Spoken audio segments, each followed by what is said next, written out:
Matagumpay na nagsagawa ng entrapment at rescue operation ang kapulisan sa Purok 5, Barangay Timbaga, Iligan City na nagresulta sa pag-aaresto ng isang suspect dahil sa paglabag sa Republic Act 9208 o Anti-Trafficking in Person Act.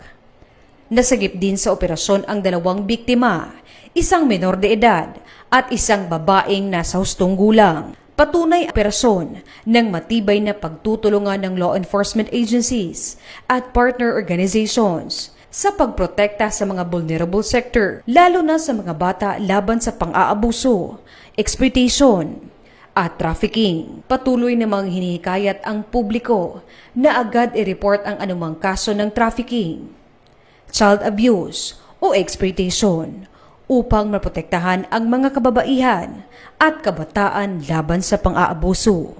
Mula dito sa inyong higalang pulis, Regional Office 10 Public Information Office.